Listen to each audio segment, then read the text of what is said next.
हम भगवान शिव के एक ऐसे पावन भक्त के चरित्र का वर्णन करने जा रहे हैं जिनके चरित्र को सुनकर हमारी आँखों से आंसू आ जाएंगे, जिन्होंने भगवान विश्वनाथ के मंदिर की रक्षा के लिए अपने जीवन का सर्वस्व त्याग कर दिया। यह बात 1664 की है, जब मुगल शासक औरंगजेब ने काशी की महान विरासत भगवान विश्वनाथ के मंदिर को ध्वस्त करने का आदेश पारित किया। उसने हजारों की संख्या में अपने सैनिक काशी विश्वनाथ को ध्वस्त करने के लिए भेजे, पर उसे पता नहीं था काशी की नगरी की रक्षा भगवान शिव स्वयं करते हैं, और जहां भगवान शिव रहते हैं वहीं उनके भक्त विराजमान होते हैं। उस काशी के नगरी में भगवान शिव के एक भक्त रहते थे जिनका नाम था आदिदेव। वह आदिदेव काशी विश्वनाथ के बाहर ही निरंतर बैठकर परमात्मा का भजन किया करते थे, और उनके संग में अनेक श्रद्धालु और संत लोग बैठकर भगवान शिव के नाम का गुणगान किया करते थे। जैसे ही उन्हें पता चला औरंगजेब की सेना हमारे भगवान विश्वनाथ के मंदिर को ध्वस्त करना चाहती है, तब वह सब तैयार हो गए उन सब से मुकाबला करने के लिए। अब एक तरफ तो रहे सैनिक और दूसरे तरफ रहे भगवान के भक्त। इन भक्तों ने ना तो कभी हथियार उठाया था और ना ही कभी किसी को युद्ध में सताया था, पर अचानक से जब यह हमला हुआ, कहते हैं जहाँ भक्ति होती है वहाँ भगवान की भक्ति की शक्ति ही काम करती है। आज हजारों की सेना के साथ आदिदेव और उनके संत मुकाबला करने को तैयार हो गए। वह युद्ध इतना भयानक हुआ, कहते हैं आदिदेव के रूप में भगवान शंकर स्वयं काशी विश्वनाथ की रक्षा करने के लिए उपस्थित हो गए थे। जैसे तैसे वहां पे औरंगजेब को हार का मुंह देखना पड़ा, पर मुगल शासक औरंगजेब इस हार को पचा नहीं पा रहा था। वह बार बार यही प्रयास करता था कि मुझे काशी विश्वनाथ के मंदिर को ध्वस्त कर वहाँ पे एक मस्जिद का निर्माण करना है। उसने कुछ सालों तक बहुत प्रयास किए, पर उसके सारे प्रयास निष्फल हो गए। पर 5 साल बाद उसने पुनः प्रयास किया। 1669 का समय था। उसने अपने वजीरों और सैनिकों को बुलाकर आदेश दिया, तुम काशी की पावन भूमि पर पहुंचकर उस मंदिर को ध्वस्त कर दो, और उस नगर में रहने वाले जितने भी हिंदू हैं उन्हें मुस्लिम बनाने का प्रयास करो। अपने राजा का आदेश मानकर बहुत बड़ी संख्या में सेना को लेकर औरंगजेब के वजीर और सैनिक काशी विश्वनाथ की नगरी में आ पहुँचे। पर जैसे ही उन्होंने काशी की नगरी में प्रवेश किया, भगवान शिव के परम भक्त आदिदेव तैयार थे उनसे युद्ध करने के लिए। पर अनेक भक्त अब भयभीत हो चुके थे। वह कहने लगे, इतनी बड़ी सेना से हम कैसे युद्ध कर सकते हैं। तब संत आदिदेव कहने लगे, अगर तुम युद्ध करने को तैयार नहीं हो तो मैं अकेला ही इन सब से युद्ध करूंगा। सब कहने लगे, यह पागलों जैसी बातें नहीं करो, तुम्हें पता नहीं इनके पास कितने हथियार हैं। यह हथियारों से मारकर हमारे वंश को ही नष्ट कर देंगे। तुम इनसे युद्ध करने का प्रयास न करो। पहले तो हमने जैसे तैसे युद्ध करके अपने आप को विजयी घोषित कर दिया था, पर इस बार औरंगजेब ने बड़े ईर्ष्या भाव के साथ बड़ी भारी संख्या में अपने सैनिकों को भेजा है। अब इनसे युद्ध करना संभव नहीं है। तुम भी अपनी जान बचाओ और यहाँ से भाग जाओ। तब आदिदेव को बड़ा क्रोध आ गया। तब भगवान शिव के भक्त आदिदेव सबको संबोधित करते हुए कहने लगे, तुम कायर हो सकते हो, मैं भगवान भोलेनाथ का भक्त हूँ। मेरे माता पिता बचपन में ही गुजर गए थे और मैं बचपन से ही भगवान शंकर के मंदिर के बाहर रहकर ही पला बड़ा हूँ। मेरे इस जीवन का आधार ही भगवान शंकर हैं, और तुम कहते हो मैं इन्हें छोड़कर चला जाऊँ। मैं किसी भी स्थिति में इन्हें छोड़कर जाने को तैयार नहीं हूँ। भले मेरे प्राणों की बलि चढ़ जाए, पर मैं किसी भी अवस्था में भगवान शंकर का त्याग नहीं कर सकता हूँ। लोगों ने बहुत उन्हें समझाने का प्रयास किया, पर आदिदेव किसी भी स्थिति में वहाँ से जाने को तैयार नहीं थे। धीरे धीरे औरंगजेब की सेना आगे बढ़ने लगी। बहुत लोगों को उन्होंने अपने धर्म से परिवर्तित कर दिया।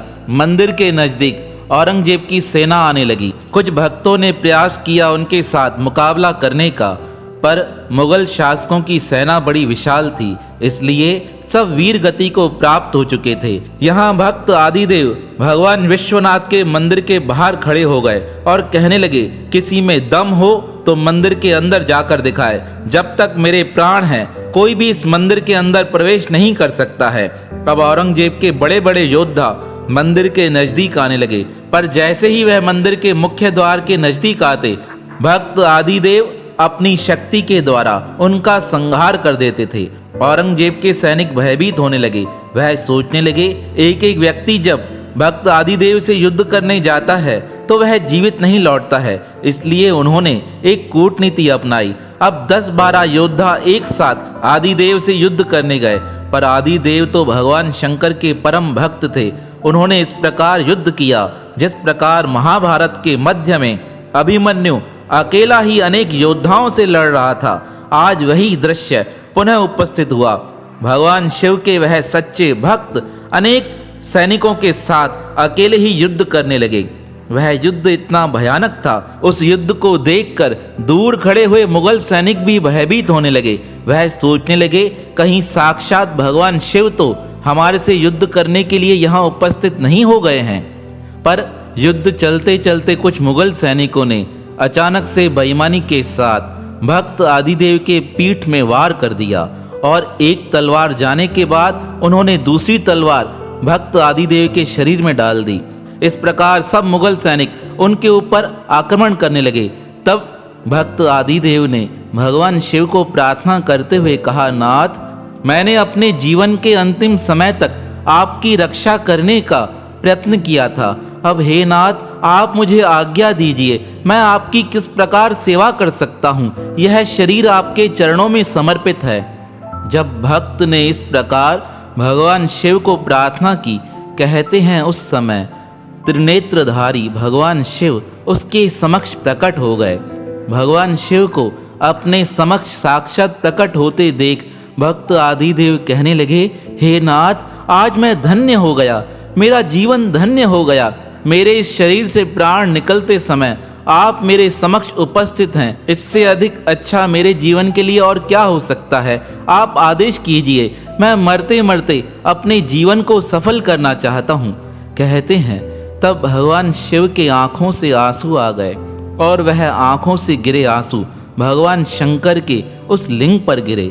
तब विश्वनाथ के उस मंदिर के लिंग पर कुछ निशान बन गए। भगवान शिव को रोता हुआ देख भक्त आदिदेव पूछने लगे, हे नाथ, आपको रोना आ रहा है, आपके नेत्रों से इस प्रकार जल क्यों बह रहा है। तब भगवान शिव कहने लगे, आज मेरे मंदिर की रक्षा के लिए मेरे भक्त के प्राण मुझ पर न्यछावर हो रहे हैं। भक्त की इस अटल भक्ति को देख मेरे नेत्रों से जल बह रहा है। हे आदिदेव, तुम धन्य हो। तब भक्त आदिदेव कहने लगे, हे नाथ, धन्य मैं नहीं, धन्य आप हैं। मुझे आदेश दीजिए, मैं मरते मरते भी ऐसा कोई कार्य करना चाहता हूँ कि इस मंदिर पर यह मुगल शासक कभी आक्रमण न कर पाएं। तब भगवान शिव ने अपनी शक्ति प्रदान करते हुए आदिदेव से कहा, हे भक्त आदिदेव, मेरे इस शिवलिंग को उठाकर तुम कुएं में छलांग लगा दो, जैसे कि मेरा यह प्रतिरूप विग्रह इन मुगल शासकों के हाथ में न लगे। कहते हैं उस लिंग का वजन बहुत अधिक था। आदिदेव विचार करने लगे, मैं इस शिवलिंग को अकेला कैसे उठा सकता हूँ, और इस समय तो मेरे शरीर में इतनी क्षमता भी नहीं है। मेरा सारा शरीर घावों से भरा पड़ा है, मैं किस प्रकार इसे उठाऊंगा। पर भगवान का आदेश मानकर कहते हैं भक्त आदिदेव ने संपूर्ण शिवलिंग को अपने एक हाथों में उठा लिया। भगवान के उस शिवलिंग को उठाकर भक्त आदिदेव मंदिर से बाहर आए। जैसे ही भक्त आदिदेव मंदिर से बाहर आए, उन्हें देखकर मुगल शासक हैरान हो गए। वह सोचने लगे, इतने वजन का यह शिवलिंग इस भक्त ने अकेले कैसे उठा दिया है। और शिवलिंग से इस प्रकार प्रकाश निकल रहा था। कहते हैं मुगल सैनिक सिर्फ आदिदेव को देख पा रहे थे, वह उनके हाथों में स्थापित उस शिवलिंग को देख ही नहीं पा रहे थे। अब भक्त आदिदेव ने जब भगवान शिवलिंग को अपने हाथों में उठा लिया, तब वह पूछने लगे, नाथ मेरे लिए क्या आज्ञा है। तब भगवान शिव ने अप्रत्यक्ष रूप से आकाशवाणी के रूप में कहा, हे भक्त आदिदेव, मंदिर के नज़दीक जो कुआं है, तुम इस शिवलिंग के साथ उस कुएं में कूद जाओ। कहते हैं भगवान का आदेश मानकर उस शिवलिंग के सहित भक्त आदिदेव उस कुएं में कूद गए। जब मुगल सैनिकों ने देखा आदिदेव कुएं में कूद रहा है, तब उन्होंने बहुत सी तलवारें आदिदेव के ऊपर फेंक दी। वह कुआं सारा तलवारों से भर गया। कहते हैं सालों के साल व्यतीत हो गए, अभी तक तलवारों के निशान उस कुएं में दिखाई देते हैं। पहले तो वह कुआं खुला हुआ रहता था, अब तो सरकार के आदेश पर उस कुएं को बंद करा दिया गया है। हमने तो सुना है आज से 60-70 साल पहले कोई व्यक्ति काशी विश्वनाथ में दर्शन करने आया, पता नहीं मन से विक्षिप्त था, उसने अचानक से उस कुएं में छलांग लगा दी।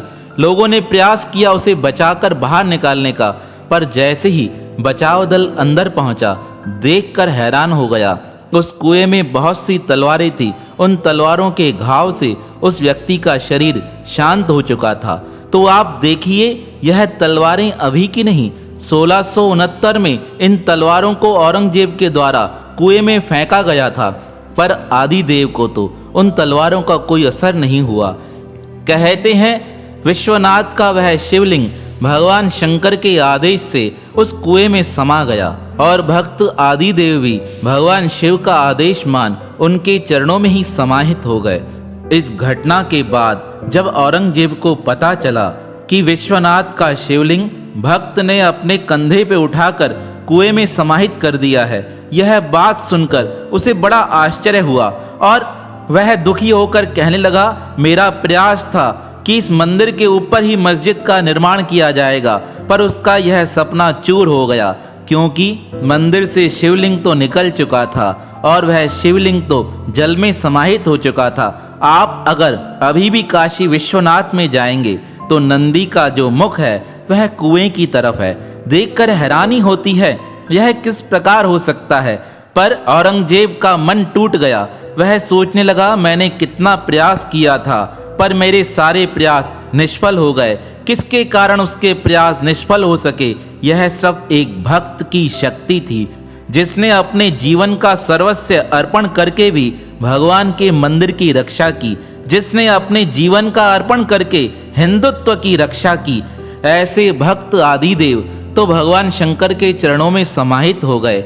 लेकिन कहते हैं कुछ समय बाद वही शिवलिंग भगवान काशी विश्वनाथ नए रूप में एक स्थान पर प्रकट हुए, जिसे अब काशी विश्वनाथ में स्थापित किया गया है, जिसकी लोग श्रद्धा भाव से अर्चना पूजा करते हैं। यह वही शिवलिंग है जिसकी रक्षा करने के लिए भक्त आदिदेव ने अपने जीवन का सर्वस्व स्वाहा कर दिया था। तो अपने धर्म की रक्षा के लिए हमारे भक्तों ने कितने कष्ट सहन किए हैं। ऐसे भक्त आदिदेव के पावन श्री चरणों में हमारा प्रणाम है।